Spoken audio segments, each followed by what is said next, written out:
Yep.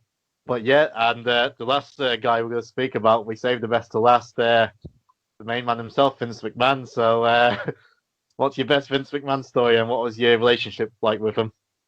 It was pretty cool, man. It wasn't, we weren't like, I didn't have like the tightest relationship with him. Yeah. But originally when we came up with the whole Rat character way back in the day, he had this idea of calling me Ryan Allen Templeton, the Rat, which I thought was kind of cool, And there was, talks of, this is right when they were thinking about debuting Kofi at the time too. And so they were talking about, manholes, me crawling out of the sewer and stuff like that, which I thought was so cool, right? And so I had that, Johnny Ace had set up a meeting with me and Vince McMahon. And I remember walking in there, and Vince was like, knocked on the door, and I hear, "Come in." And I walked in, and I'm like, holy shit, this is like everything that like you hear, and this is it. This you're gonna if he likes you, if he doesn't like you. And he sat down, and Johnny was sitting right there with me, and Johnny's like, we need to find a gimmick for him. Vince is looking at me, and he's just like, yeah, okay. What kind of music do you like? And I was like, I like heavy metal. And he goes, I remember going, oh man, maybe I shouldn't have said heavy metal. Maybe I should have said something else. Yeah. He's like, what kind of movies you like? I was like, I like action. And he goes, It's like the disappointing look. And I go, oh man, really fucking this up. Oh my God. And then Johnny Ace, he goes, well, Finley says he looks like a rat. And Vince goes like this. He goes, and I go, oh no. I go, fuck no, please no. And he goes, can you talk like this? And I was like, oh my God. And he's like playing the character to me. And I'm like, excuse me, sir. He goes, can you talk like this? And I was like, and I remember I couldn't do it. And he's like, well, get better at it, kid, okay? And I remember feeling so shitty about that meeting.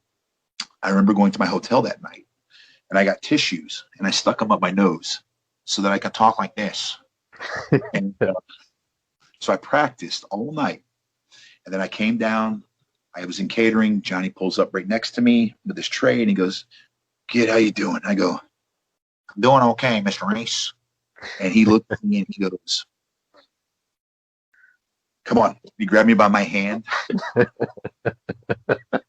He took me at the door. He knocked on the door. And I hear, come in. And Johnny's like, go in there, kid. And I was like, oh, fuck no. What? Fuck no. Get in there now. And then he kind of like, helped me in. And then he shut the door behind him. He didn't come in. And I'm like, oh, shit. And Vince's back was to me. And Vince is sitting there stirring his coffee. And he's like, what do you want? And I go, Mr. McMahon? And he goes, yes. A lot of guys around here are making fun of me, see?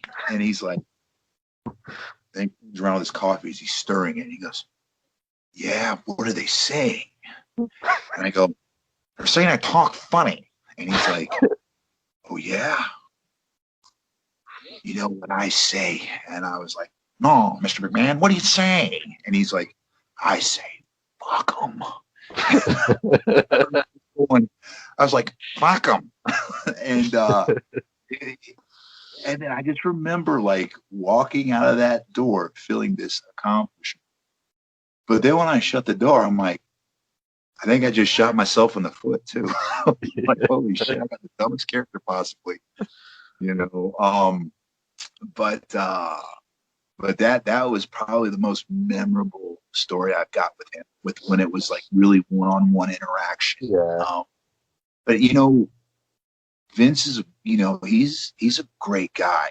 You know what I mean? He's all about hard work, dedication, and business. He's about business. And so